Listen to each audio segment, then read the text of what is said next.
On sait qu'il y a déjà d'autres festivals lumière dans d'autres villes du monde qui se sont inspirés de la fête des Lumières de Lyon. C'est Netflix qui a répondu à notre appel à projet. Ah ouais, ok. Imagine, ton job, c'est de parler à toute une ville. Imagine que chacun de tes posts soit scruté et que chaque commentaire soit analysé par un demi-million d'habitants. Eh bien ça, c'est le quotidien d'Anaïs Lebrun. Anaïs, elle est en charge de la communication social media de la ville de Lyon. Elle fait ce qu'on appelle de la com publique. Elle pilote un dispositif qui touche chaque jour des centaines de milliers d'habitants. Son job, c'est d'informer, de rassurer, de valoriser et parfois aussi de gérer des situations de crise. Chaque année, elle se retrouve au centre d'un événement hors norme, la Fête des Lumières. Ça se passe à Lyon, ça dure 4 jours, il y a des millions de visiteurs du monde entier et une exposition mondiale. En gros, la pression est énorme pour que tout reste impeccable en ligne. Son job, c'est un métier d'équilibriste, un métier de service public, un métier où chaque mot compte. Dans cet épisode, Anaïs nous raconte les coulisses, les méthodes, les défis et ce que ça fait vraiment d'être la voix d'une ville sur les réseaux. Très belle écoute. J'ai le plaisir de recevoir la social media manager de la ville de Lyon. Elle est aux manettes d'un écosystème social media qui touche bien des centaines de milliers d'habitants. Elle a la responsabilité d'informer, de rassurer et de valoriser notre ville, mais aussi de gérer les émotions, les commentaires, parfois même les crises. Et puis surtout, chaque année, elle se retrouve au cœur d'un des plus grands événements urbains d'Europe, la Fête des Lumières, 4 jours ici à Lyon, avec des millions de visiteurs des quatre coins de la planète qui viennent nous voir. Une exposition mondiale et un dispositif social media qui doit rester impeccable du début à la fin. C'est un métier sous pression, un métier de service public, un métier où la moindre erreur, elle peut aussi enflammer un fil de commentaires. Et derrière tout ça, il y a cette jeune femme que j'ai la chance d'avoir en face de moi qui s'appelle Anaïs Lebrun. Bonjour Anaïs, je suis très heureux de t'accueillir dans le Super Daily. Merci beaucoup de m'accueillir aujourd'hui. C'est un plaisir de répondre aux questions avec toi. Donc, c'est moi qui te remercie parce que je sais que là, tu dois être en plein speed. Alors, on enregistre, on est le 3 décembre. Les hostilités, ou les fêtes plutôt, commencent le 5. C'est ça, du 5 au 8 décembre. Voilà. Donc là, j'imagine que toi, les moindres heures est comptées. Donc, je te remercie beaucoup de prendre un moment. Et tu viens quasiment en voisine parce que tu travailles... À l'hôtel de ville, oui, tout à fait. Donc juste quasiment à côté, voilà, t'as pris la rue de l'Arrêt, t'es venu nous voir, je te remercie beaucoup. Sous la pluie. Sous la pluie. On espère que ça dure pas pour la Fête des Lumières. Alors, on espère. Moi, il y a beaucoup de choses dont je souhaite parler avec toi dans cet épisode. Évidemment, je veux que tu nous parles de la Fête des Lumières. Dans quelques jours, je le disais, on va accueillir, comme chaque année, des millions de visiteurs ici dans le centre de Lyon. Et je veux comprendre comment on raconte l'un des événements les plus médiatisés de France en cette période de l'année. Puis tu es aussi et surtout la SMM de la ville de Lyon. Et ça, c'est de la com publique. Et c'est un univers que, comme je te disais, que moi je connais très mal, voire pas du tout. Et de fait, j'ai plein de questions. Voilà, comment est-ce qu'on parle vrai tout en restant institutionnel ? Est-ce qu'on peut être créatif quand on fait de la com publique ? Comment on informe sans faire de propagande ? Oui, parce que pas loin, il y a quand même des élus, il y a des politiques.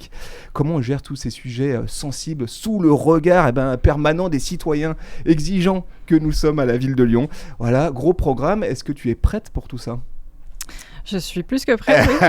Je ne sais pas si on est vraiment toujours prêt à un moment donné, mais en tout cas, on fait le maximum. Allez, c'est super. Je te propose qu'on commence par parler de la Fête des Lumières. Là, je te reçois à seulement 2 jours du début des fêtes. J'imagine que tu dois être en plein rush. Pour nous, les Lyonnais, le 8 décembre et la Fête des Lumières, c'est évidemment une tradition populaire. Je pense qu'il n'y a pas un Lyonnais qui ne connaît pas, c'est obligatoire. Mais est-ce que tu peux expliquer peut-être pour nos audiences qui sont ailleurs, en France ou même à l'étranger, qui ne connaissent pas cette tradition populaire du 8 décembre et des Fêtes des Lumières, ce que c'est ? Alors, le 8 décembre, oui, c'est une fête historique à Lyon. Je ne suis pas historienne, mais de ce que je peux en dire, c'est que c'est une fête où les Lyonnais, traditionnellement, mettent des lumignons à leurs fenêtres pour remercier la Vierge Marie, qui est du coup, dans ce qu'on raconte, qui a sauvé Lyon d'une épidémie de peste. C'est une date qui est restée Donc le 8 décembre, voilà, traditionnellement, on met les lumignons aux fenêtres pour remercier Marie. Et ça fait une scène magnifique, carte postale, oui, qui régale tout unique, le monde, les petits et les grands. Voilà. Ouais. C'est quand même unique en France d'avoir ce genre de manifestation. Donc c'est vraiment très ancré dans les traditions des Lyonnais. Ensuite, la Fête des Lumières, elle a été créée en 1999. Donc c'est un festival lumière en fait, donc c'est un festival d'illumination où voilà, on propose des scènes, des événements son et lumière projetés sur différents bâtiments un peu historiques de la ville. Donc là comme ça je pense à Saint-Jean qui est très connu, on a aussi la place des terreaux qui est aussi très connue, et un peu partout sur la presqu'île et au parc de la Tête d'Or. Donc cette manifestation-là, elle dure 4 jours autour du 8 décembre et elle est devenue très très populaire à Lyon au fil des années, et maintenant oui, c'est très ancré dans l'esprit des Lyonnais, et c'est une fête très importante pour les Lyonnais. Donc il y a un casting d'artistes qui illuminent et qui créent des compositions lumière avec des projections sur des monuments de la ville, c'est ça grosso modo. Ça. Puis fil en aiguille, on est allé un petit peu plus loin, maintenant il y a des sculptures en 3 dimensions en lumière, etc. Et effectivement, ces fêtes qui se déroulent sur plusieurs jours, elles accueillent énormément de monde sur quelques jours. Est-ce que tu as des chiffres là-dessus? On parle de quoi, en millions Alors c'est difficile de chiffrer parce qu'en soi c'est ouvert à tout le monde, donc finalement on a du mal on ne fonctionne pas par billetterie, c'est gratuit, c'est ouvert à tous. Donc on estime en général, l'année dernière par exemple, on était autour de 2 millions de visiteurs, donc on parle en millions. C'est quand même pas rien. Bien sûr. Donc très grosse fête, ouais. Une grosse fête qui, on va dire, change complètement le visage de Lyon pendant plusieurs jours. Là, ça a commencé, on va dire. Les installations sont en cours. Tous les Lyonnais ont pu voir ça. Il y a des gélatines qui sont mises sur donc tout l'éclairage public, et s'est transformé, est passé au rouge-bleu. C'est ça. Il y a les premiers tests qui sont faits. Donc les premiers curieux voient. Et puis il y a des barrières un peu partout dans Lyon parce qu'il faut drainer et travailler les circulations de tout ce petit monde.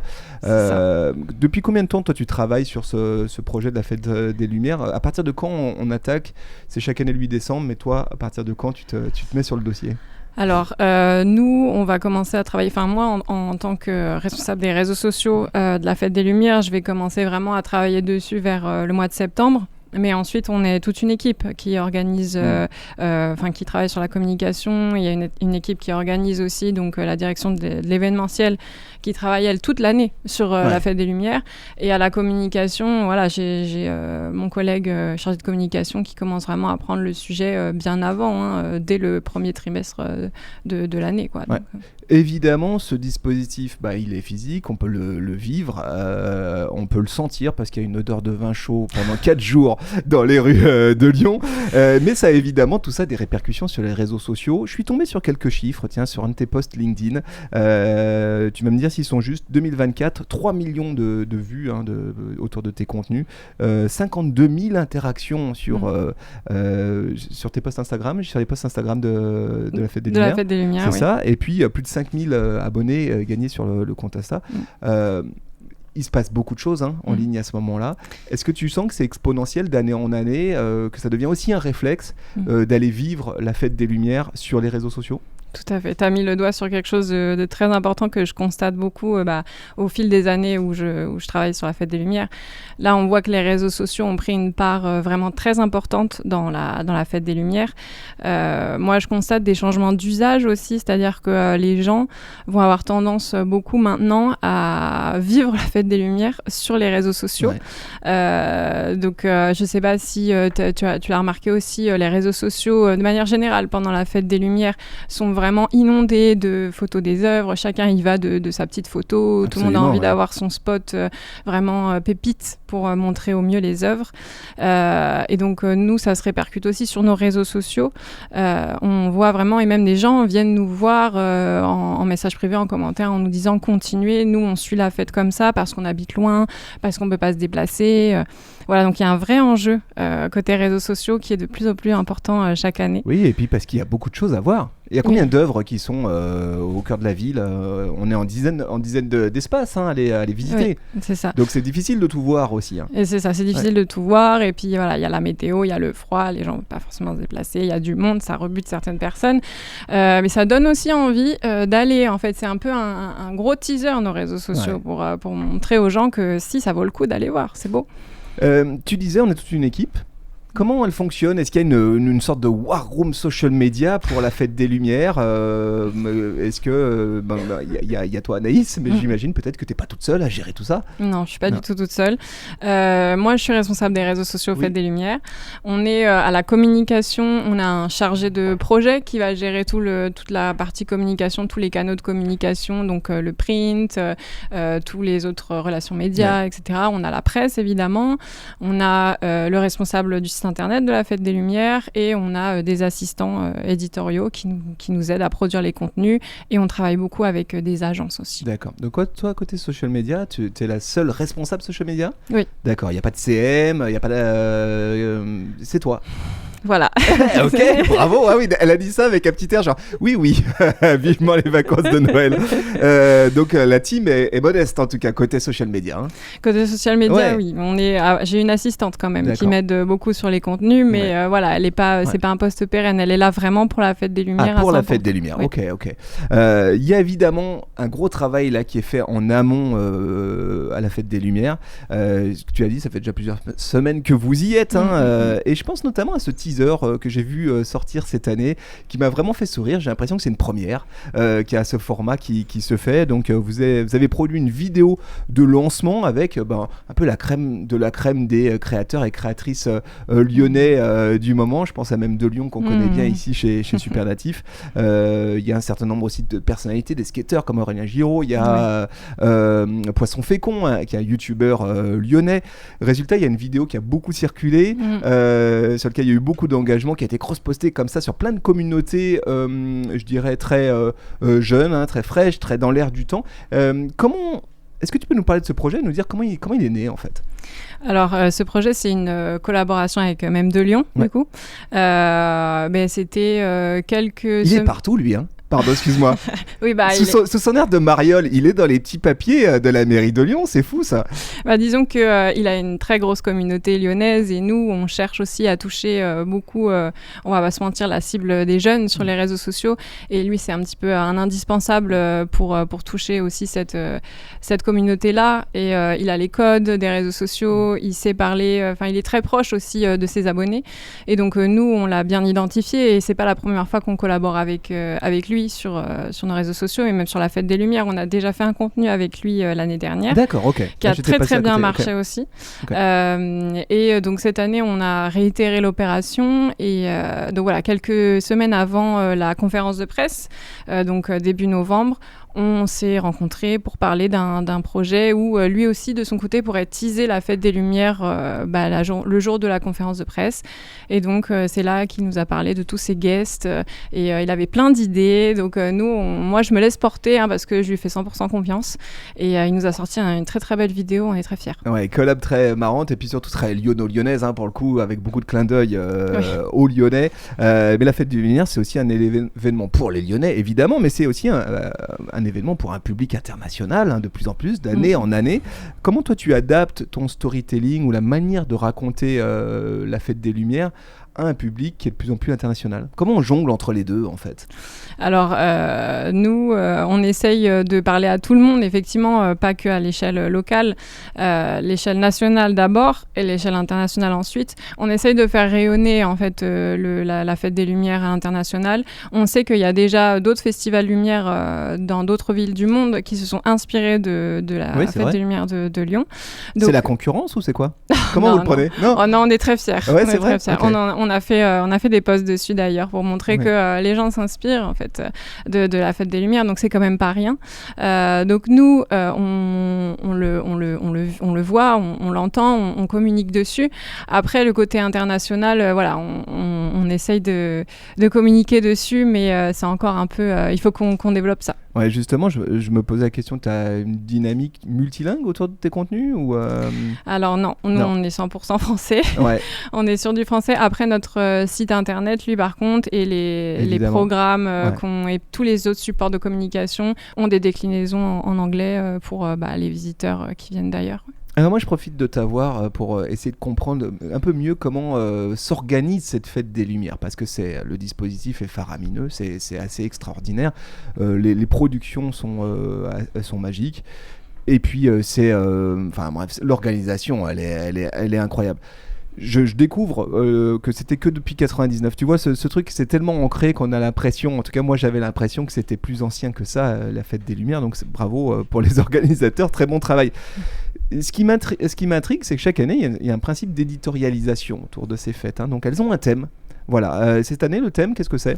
Alors, il y a le thème, non, il n'y a pas vraiment de thème. Non, il y a pas Il y a de un thème. angle. Est-ce qu'il y a un angle qui est travaillé chaque année ? Comment c'est carte blanche pour les artistes pour travailler leur création, ou est-ce qu'on leur dit ça serait bien que tu parles de ça ? Alors, en général, les artistes, en fait, donc c'est la direction de l'événementiel et de l'animation qui va à la rencontre des artistes. On lance un appel à projet, en fait, dans l'année, et les artistes répondent avec leurs projets, et ensuite, c'est la direction de l'événementiel qui choisit les artistes. Mais non, ils ont quand même beaucoup carte blanche. Ouais, c'est ça l'idée. En fait, l'idée, c'est qu'ils expriment leur créativité, et voilà. Et ensuite, nous, on a juste des contraintes bâtimentaires pour les mappings, pour projeter sur l'hôtel de ville, par exemple, Place des Terreaux ou Saint-Jean ou que sais-je. On a quand même ces contraintes physiques. Mais sinon, non, l'idée, c'est que les artistes viennent avec leurs propositions et ensuite, c'est choisi en fonction de ça. Toi, en ce qui concerne la communication sur les réseaux sociaux, comment est-ce que tu travailles en amont avec les artistes ? Parce que j'imagine que tu as besoin de comprendre ce qu'ils disent. Moi, parfois, je me retrouve devant un spectacle lumière, j'ai envie de comprendre ce que c'est, et potentiellement, j'imagine que toi, tu as envie de le raconter aussi sur les réseaux. Est-ce que toi, tu as des contacts ? J'ai vu que là, vous avez fait des vidéos récemment avec un certain nombre d'artistes. Est-ce que, est-ce que vous entretenez des liens avant ? Est-ce que ça fait partie aussi de ton éditorial ? Alors, on est beaucoup en contact avec les artistes, pas moi directement, mais par l'intermédiaire du coup de la DEA, de la direction de l'événementiel et de l'animation, qui nous fournissent les contacts, qui eux sont en lien beaucoup avec les artistes. Nous ensuite on récupère les contacts et on se dit tiens, par exemple Inouk, on a fait une vidéo Inouk qui sont très connus avec les Anouki, le grand mix qu'ils avaient fait aussi, qui avait beaucoup marché Place des Terreaux. Nous on a vu qu'ils revenaient cette année, forcément on avait très très envie de travailler avec eux. Donc on les a tout de suite interviewés, on avait leurs contacts, et pareil, je pense au spectacle de drone aussi, qui est une grande nouveauté au Parc de la Tête d'Or. Là aussi, on avait très envie de faire un contenu coulisses avec les artistes, donc non, on est en lien avec les artistes. Oui. Ces contenus, ils sont attendus, j'imagine, par les audiences, de comprendre aussi ce qui se cache derrière les œuvres. Justement, cette année, il y a une œuvre thématique. Stranger Things, voilà, je suis tombé sur ça dans le programme que j'ai reçu par la poste. Donc Netflix est mécène de cette œuvre. Et globalement, d'ailleurs, la Fête des Lumières marche avec des marques ou des entreprises qui sont mécènes d'un certain nombre d'œuvres. Mais de mémoire, c'est la première fois que je vois, je dirais, le branding de façon aussi obvious dans une œuvre. On le sait, Engie ou EDF et partenaire d'un certain nombre d'œuvres, pour autant on voit pas, tu vois, le câble, ou on voit pas de trucs aussi obvious. Est-ce que tu penses que c'est l'avenir du financement des fêtes d'aller jusqu'à du brand content dans les œuvres ? Je pourrais pas répondre à cette question. Je saurais pas dire. Et juste là, Netflix, comment les choses se sont faites ? C'est eux qui se sont proposés, ou est-ce que c'est les Fêtes des Lumières qui sont dit tiens, on pourrait leur proposer un truc, c'est le bon timing pour ça ? C'est Netflix qui a répondu à notre appel à projet. Ah ouais, ok, intéressant, très intéressant, je trouve. Bonne stratégie, j'ai hâte de la voir, cette œuvre qui à mon avis va driver pas mal de public. C'est quoi de ton côté, toi, quand tu regardes le programme, là, c'est quoi que tu as envie de voir ? Est-ce que tu as déjà des œuvres chouchous ? Moi, forcément, vu que je travaille à l'hôtel de ville, j'attends beaucoup celle Place des Terreaux. Lundi, c'est Ravioli. Ça va être une œuvre... Rien que le titre de l'œuvre m'intrigue, effectivement. Ce sera une œuvre autour de la gastronomie lyonnaise, en fait. Okay. Donc, voilà. Et puis manger, on adore tous manger. Donc voilà, ce sera très beau. Et sinon, évidemment, le spectacle de drone au Parc de la Tête d'Or qui est une grosse nouveauté, donc on a hâte de voir ce que ça donne. Je reviens sur les logiques de partenaires, etc. Et c'est quoi tes stratégies de collaboration avec ces partenaires, avec ces mécènes? Est-ce que tu as derrière une stratégie de post-collab avec eux? Parce que j'imagine, dans le mécénat, il y a aussi un échange de visibilité, ça doit faire partie du jeu. Donc là-dessus, tu as un programme de post-collab, par exemple, qui est imaginé pendant les fêtes? Alors nous, tous les mécènes, évidemment, on va les remercier. On va faire des posts dédiés pour remercier tous les mécènes. Voilà, montrer que c'est grâce à eux aussi que la Fête des Lumières existe. Ensuite, tout ce qui est collaboration avec les autres institutions et les autres partenaires, on en fait, oui. Je pense à la SNCF, à TCL, je pense à Only Lyon, l'Office du tourisme. Donc là, tu as un gros calendrier sur 4 jours avec plein de post-collab à gérer, c'est ça? Alors le calendrier, la vérité, c'est qu'il a commencé depuis la conférence de presse début novembre et on est à plus d'un post par jour depuis début novembre. D'accord. Pour pouvoir montrer toute la programmation, faire tous les partenariats. Voilà. C'est quand même du gros travail sur un long mois. Ouais, c'est ça. Et justement, tiens, avant qu'on ne creuse sur ce qui se passe pendant l'événement, moi j'aimerais comprendre quels sont tes KPI. C'est quoi les KPI prioritaires pour un événement comme la Fête des Lumières? Qu'est-ce qu'on regarde de plus près? Alors nous, c'est beaucoup de notoriété, donc on va regarder le reach, on va regarder le nombre de vues. C'est ça qui va vraiment nous parler à nous, montrer aussi, voir que nos publications fonctionnent ou non, voir quel thème fonctionne le plus.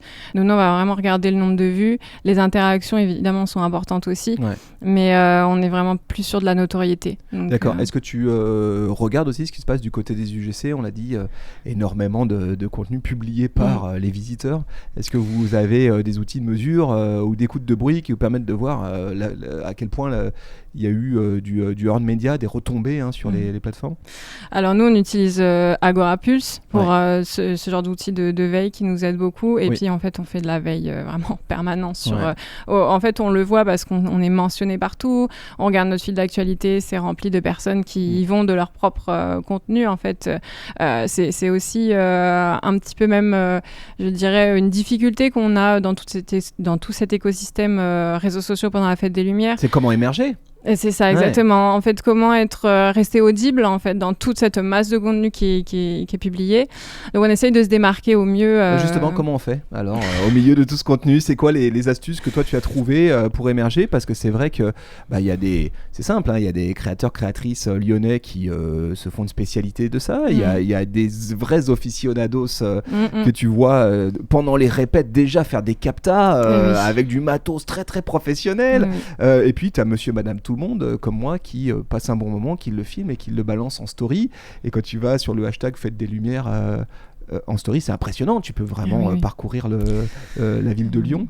Comment on gère ça? Comment on fait pour sortir? Est-ce qu'il faut aller travailler l'originalité? Est-ce que c'est proposer un contenu d'une qualité additionnelle? C'est quoi les angles que tu as choisi de travailler? Alors tu l'as dit, c'est l'originalité. Nous, on a la chance, entre guillemets, d'être... la ville de Lyon a la chance d'être organisatrice de cette fête. Donc nous, on a accès à tout ce qui est contenu coulisses, là où le reste des gens sur les réseaux sociaux ne peuvent pas avoir accès. Et les usagers aiment ce genre de contenu, voir le dessous des cartes, comment ça fonctionne en fait. Donc nous, on a la primeur sur ce genre de contenu qui marche très très bien. Sinon, pour se démarquer, on essaye d'éditorialiser le plus possible nos contenus. On essaye d'avoir une identité vraiment propre sur nos contenus, pour essayer de montrer que ce contenu-là, il sort de la Fête des Lumières. Et tout ce qui est contenu vidéo, d'année en année, on travaille la qualité pour que ce soit vraiment une qualité pixel, vraiment très très très très sympa. Donc là, tu as des équipes qui font la prise d'image vidéo des spectacles. On travaille avec 2 agences de vidéo pour 2 prestataires. D'accord. Pendant l'événement, comment ça se passe? Toi, tu vas passer toute ta soirée avec tes moufles et ton mobile à faire 50 km dans la soirée en centre-ville de Lyon, ou est-ce que tu as un renfort pendant ces 4 jours? Comment ça marche? Donc oui, alors moi je suis un petit peu frustrée chaque Fête des Lumières parce que je dois rester à l'hôtel de ville pour travailler en fait, pour assurer la modération, pour assurer voir comment ça se passe sur les réseaux sociaux. Toi tu regardes depuis la fenêtre, pas drôle. Voilà, Okay, exactement. Non, moi, je suis la première personne qui regarde la fête sur les réseaux sociaux. Il y a quelqu'un qui t'amène une crêpe quand même ou un truc, non? Parce que c'est pas marrant. On a un grand hôtel avec beaucoup de nourriture pour pouvoir se réconforter. Donc non, en fait, on a une partie de l'équipe qui reste à l'hôtel de ville pour continuer à travailler pendant la fête. Et on est d'astreinte aussi si jamais il se passe quelque chose, parce que ça peut arriver, que ce soit en termes de météo ou alors en termes d'affluence ou même plus grave. On est censé pouvoir informer voilà, être là, opérationnel tout de suite. Donc moi en général je reste au bureau, mais effectivement j'ai un renfort qui va faire donc tout ce qui est contenu story, vidéo, un peu réseaux sociaux rapides sur place le premier soir.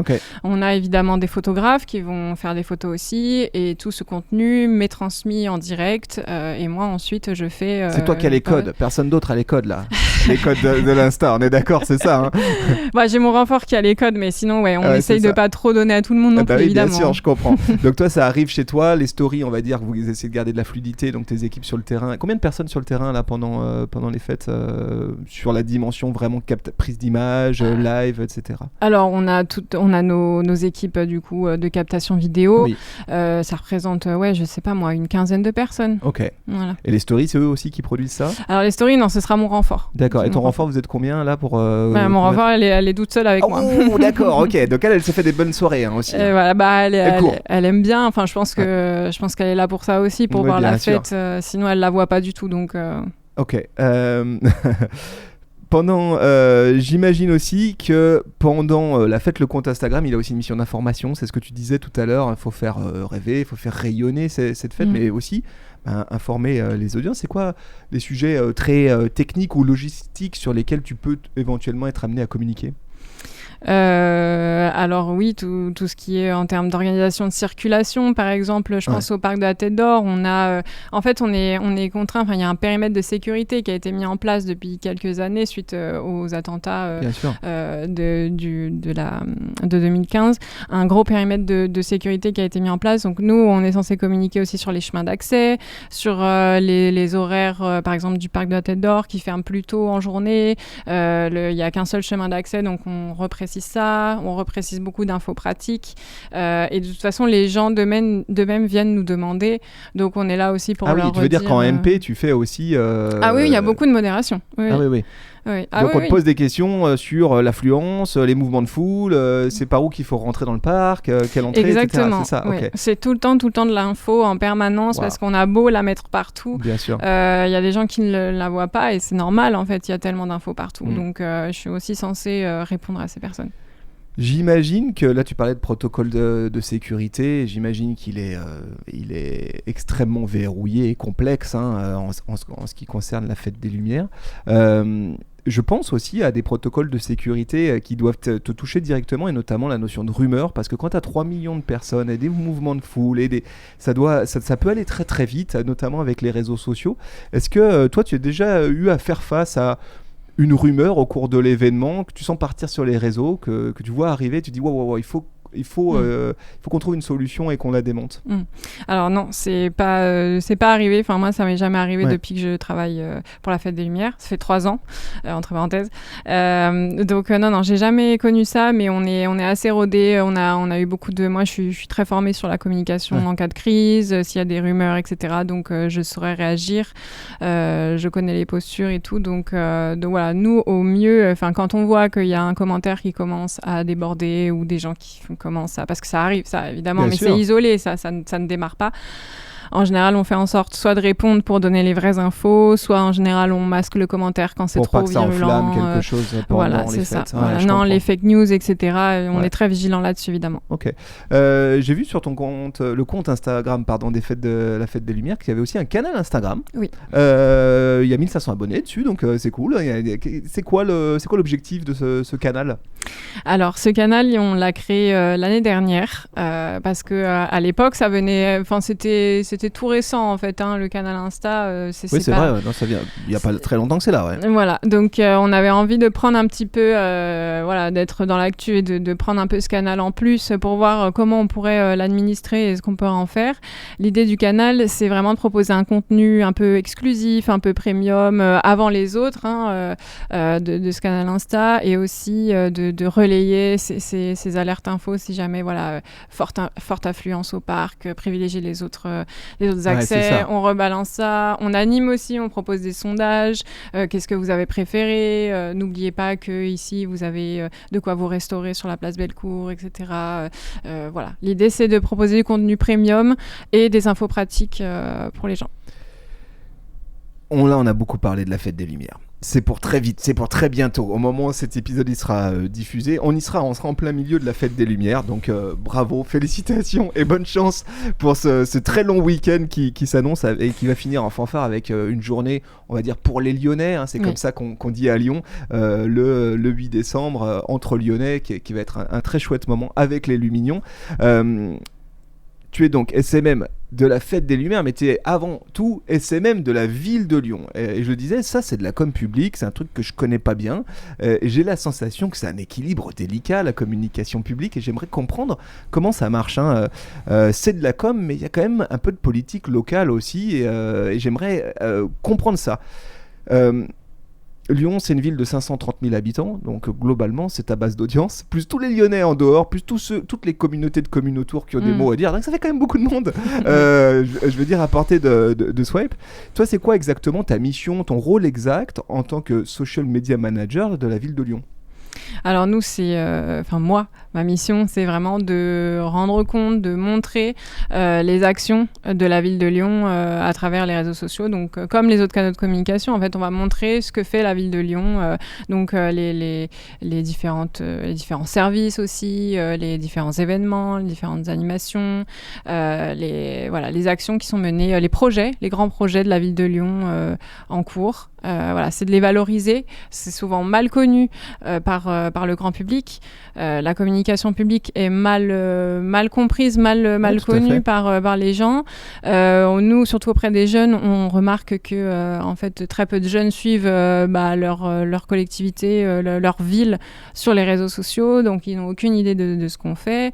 Mais je dis les jeunes, mais en fait, c'est un petit peu tout le monde. Donc nous, nos enjeux, c'est vraiment de faire connaître en fait les actions de la ville et montrer ce que la ville fait pour les gens au quotidien. Et alors, tu es en charge des plateformes sociales du coup de la ville de Lyon, c'est là que est ton territoire de prise de parole. Alors il y a un compte Instagram, 207 000 followers, un compte LinkedIn, 81 000 abonnés. Je vois aussi que vous êtes présent sur TikTok. C'est quoi la plateforme sur laquelle toi tu mets le gros de l'énergie ? Moi, c'est Instagram. Ouais. C'est vraiment... Alors, on a une très grosse communauté déjà, mais c'est vraiment la plateforme sur laquelle déjà je prends le plus de plaisir à communiquer, parce que c'est vraiment possible de faire beaucoup de choses, beaucoup de contenus différents. On n'est pas bloqué, bridé, comme par exemple sur TikTok, où il faut déjà de faire des vidéos, mais en plus faire des vidéos qui sont un peu dans les tendances. Il faut connaître les codes, il faut avoir le temps de faire ce genre de contenu. Sur Instagram, on peut faire ça, mais on peut aussi faire d'autres types de contenus plus éditorialisés, plus info. On peut faire des stories. On a les canaux Insta aussi. Donc c'est un type... c'est vraiment un réseau social sur lequel je mets le paquet. C'est le gros focus est ici. Voilà. Okay. Si j'ai bien suivi ton LinkedIn précédemment, toi tu étais à la communication de la ville de Grenoble, c'est ça ? Tu faisais social media manager de la ville de Grenoble, c'est ça ? T'es un transfuge en fait de nos amis grenoblois. Et est-ce que tu as fait des études spécifiques sur le sujet de la com publique ? Est-ce que c'est... Comment est-ce que tu as abouti spécifiquement dans la com comme ça pour des communautés, pour des villes quoi ? Alors non, j'ai pas du tout fait des études dédiées à la com publique. Moi j'ai fait un master marketing digital, donc très en plus marketing. Le marketing rien à voir avec la communication publique. Donc non, en fait c'est juste pour mon stage de fin d'études de master. J'ai obtenu mon stage dans un département, donc une collectivité, le département du 49, Maine-et-Loire. Et en fait, à l'époque, je me souviens que mon maître de stage m'avait dit « Tu vas voir, t'es rentré dans la com publique, tu vas jamais en ressortir. » Et c'est un petit peu vrai jusqu'à maintenant. C'est-à-dire que j'ai trouvé ça totalement par hasard. Quand on est étudiant, on cherche un petit peu partout des stages. J'ai trouvé au département. J'ai fini mes études, j'ai été recrutée tout de suite après à Grenoble. Et ensuite, voilà, j'ai jamais quitté la com publique. J'ai fait Grenoble, j'ai fait Lyon. Et pour l'instant, je suis à Lyon. Toi qui es passé par le marketing digital, c'est quoi la différence entre de la communication pour une marque et de la communication pour une ville ? Parce que finalement, quand je t'entends, on a un peu le même jargon. Faire rayonner, la notoriété, etc. C'est quoi qui fait la grosse différence ? Elle est très simple. C'est que nous, on vend rien du tout. Okay. On n'a pas du tout de but mercantile, en fait. Nous, on fait de la communication pour rendre compte aux gens, pour informer les gens, et pas du tout pour vendre des produits. Il n'y a pas du tout un but financier derrière. Voilà, ouais. C'est ça la vraie différence entre les deux. Mais sinon, on a exactement le même langage. Oui. Qu'est-ce qui se passe quand il y a un changement de maire ?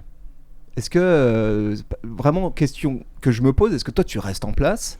Est-ce que tu changes avec l'équipe municipale ? Comment ça se passe ? Alors nous à la communication, on n'est pas concernés par le changement d'équipe. Si le maire change, on reste. Vous restez avec les meubles. Voilà, on est les meubles, c'est ça. D'accord, c'est ça. Non, ça change pas du tout. Là d'ailleurs, on est en période de réserve préélectorale depuis septembre et jusqu'à mars. Donc non, nous on va pas bouger, on reste quoi qu'il arrive. D'accord, donc ça veut dire que toi tu fais de la communication, peu importe l'étiquette du maire, de l'équipe en place à la mairie. Ça n'a rien à voir avec ton job, quoi. Exactement, c'est très important de le préciser. En fait, nous, on est totalement indépendants de l'équipe municipale. En fait, on n'est pas du tout relié à eux. Ok. Est-ce que, justement, j'aimerais comprendre aussi le rapport aux élus. Alors, on est à Lyon. Lyon, c'est une très grande ville. C'est une ville où, forcément, quand on parle de politique locale, c'est pas très loin de la politique nationale aussi. Je pense que c'est différent dans des petites bourgades, tu vois. Est-ce que tu as des règles internes sur la manière de présenter les élus dans tes contenus ? Parce que tu dis, notre job, c'est de communiquer sur les actions de la mairie. La mairie, elle est incarnée par des gens.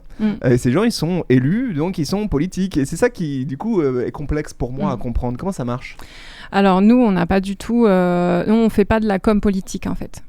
Faut bien faire la différence entre communication institutionnelle et communication politique. Les élus et le maire vont faire leur propre communication politique sur leurs réseaux sociaux à eux, qui sont totalement indépendants du service communication chez nous. Nous, on travaille pour la ville de Lyon, pour l'institution. Donc ensuite, évidemment, les actions qui sont menées sont en lien avec l'équipe municipale. Mais nous, on ne va pas du tout faire la promotion d'un élu ou quoi que ce soit. Ouais. Évidemment que, donc là, je parle hors période de réserve préélectorale parce que pendant la réserve, c'est différent. Mais évidemment que quand il va y avoir des commémorations ou des moments comme ça très solennels, on va montrer aussi le maire dans ses fonctions de maire, et c'est normal. On va avoir les vœux du maire aussi, on va publier les vœux du maire sur nos réseaux sociaux à la nouvelle année, etc.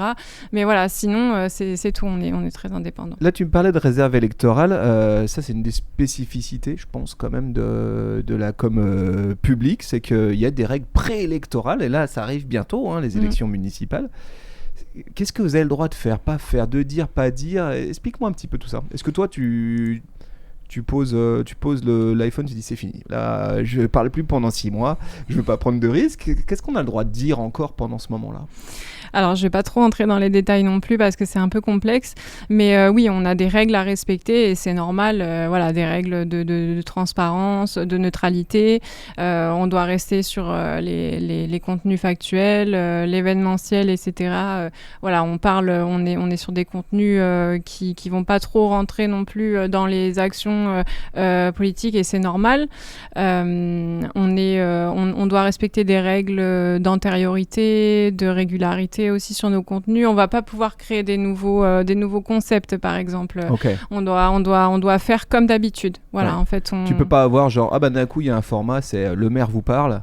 Non, parce qu'on est dans la dernière ligne droite, c'est le moment qu'ils disent des choses, quoi. Non. D'accord. Donc tu es obligé, tu es un peu scruté. On va essayer de voir que tes idées, tu dois les placer avant. Ça, c'est frustrant quand même.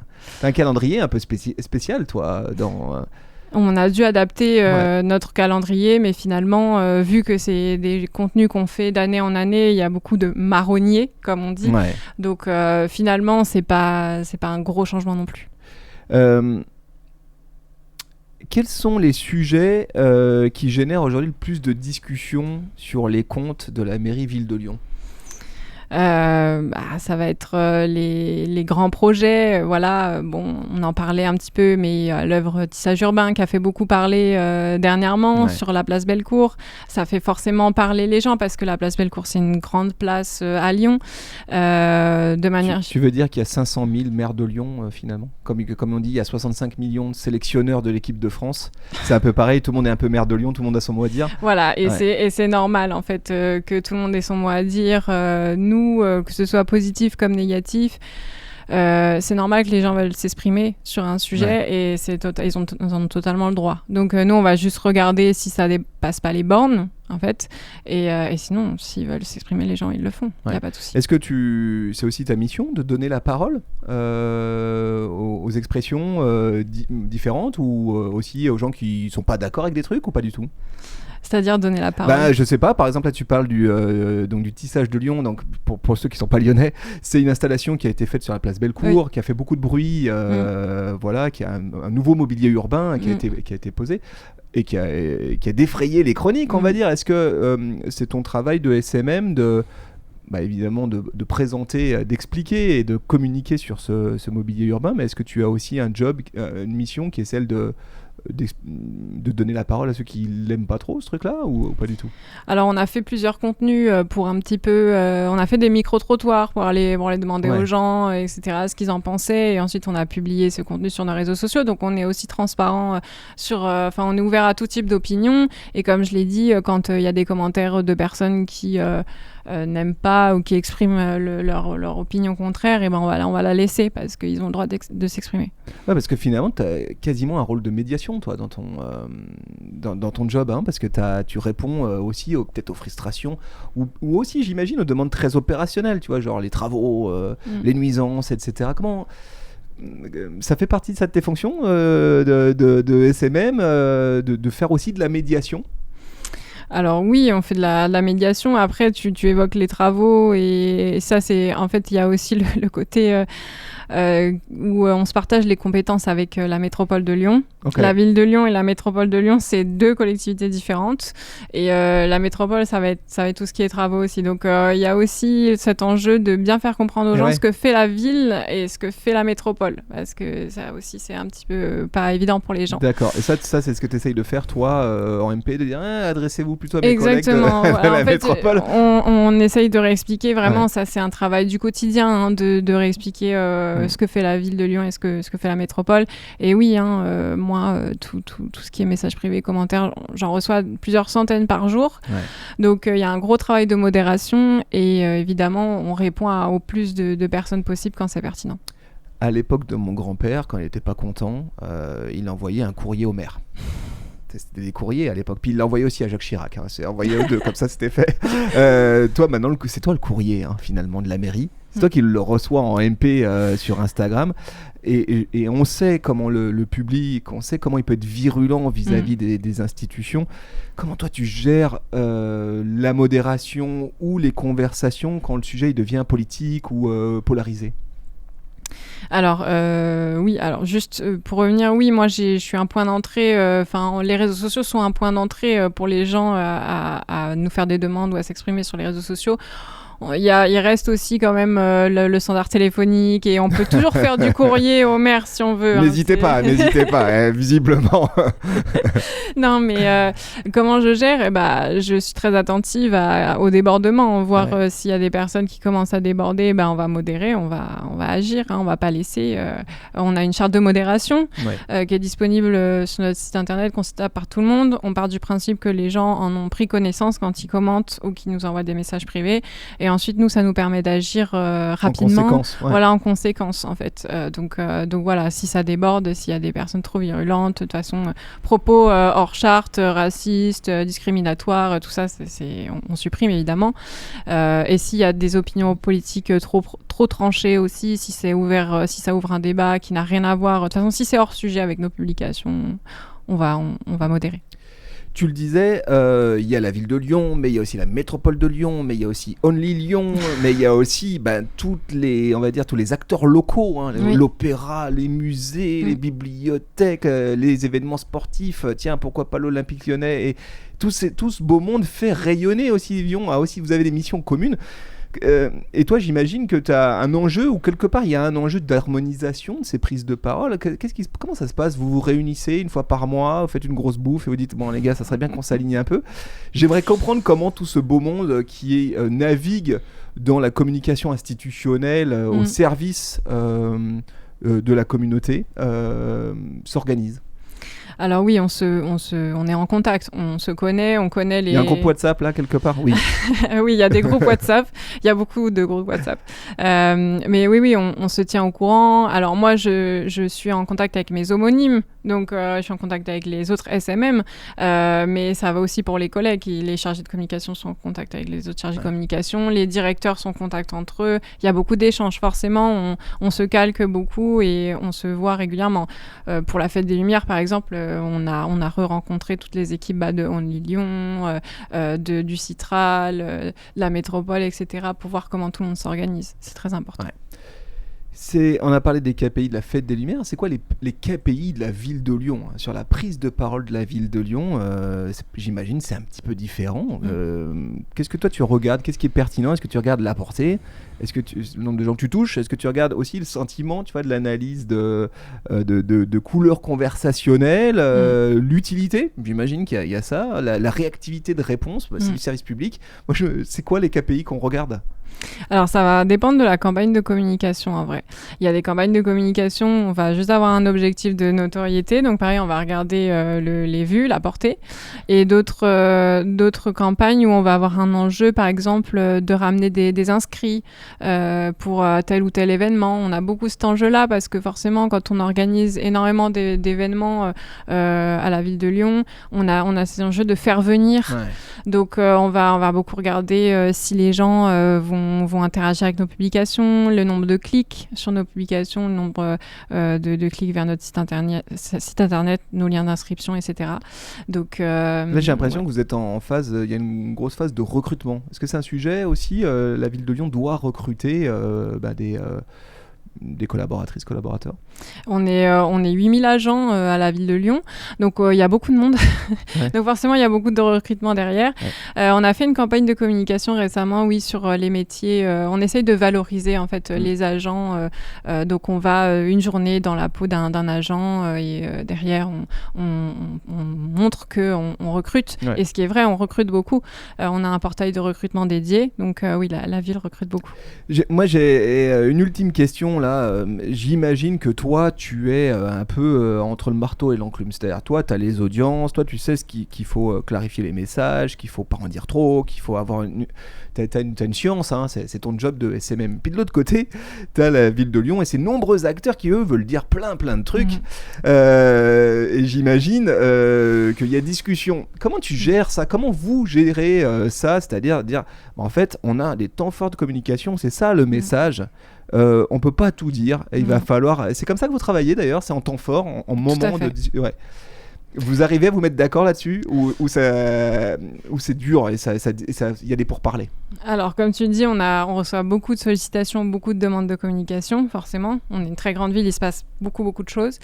Donc, on trie. On trie en fonction aussi de notre charge de travail. Et puis moi, j'ai un planning, je vais parler vraiment côté réseaux sociaux, j'ai un planning de publication. Je ne peux pas tout publier, je ne peux pas faire 30 publications par jour non plus. J'essaye de respecter un certain rythme. Et du coup, ça implique aussi que derrière, les demandes doivent être filtrées. Donc ça se passe vraiment en interne au niveau de la direction de la communication qui va filtrer les demandes au fil de l'eau. Mais effectivement, on fonctionne par temps fort de communication tout au long de l'année. Anaïs, ça fait déjà un petit moment qu'on papote. Je sais que en ce moment de l'année, ton temps est extrêmement précieux. Je t'ai posé plein de questions, moi j'ai appris plein de trucs, je te remercie beaucoup. Si on souhaite échanger avec toi, c'est quoi l'endroit, la plateforme sur lequel c'est le mieux pour aller parler avec Anaïs directement? Alors, on a compris, compte Instagram de la ville de Lyon. Ville de Lyon et Fête des Lumières. @ville de Lyon, @Fête des Lumières. Là, il y a la Fête des Lumières. C'est quoi comment on gère l'après Fête des Lumières? Tu vas dormir pendant 3 jours Eh ben, on enchaîne. Non, je vais pas dormir, non. Bah, je dormirai aux fêtes de Noël, ouais. Il y a quoi derrière? C'est quoi les gros moments à venir? C'est quoi next event derrière? Alors ensuite, on va avoir toute la période des vœux, la nouvelle année, voilà, qui va arriver. Et ensuite, du coup, ça va être 2026. Et là, vu qu'il y a les élections, on va voir, on va laisser passer et on verra pour la suite. Très bien. Bon, écoute, merci Anaïs, c'était super. Un grand merci à toi.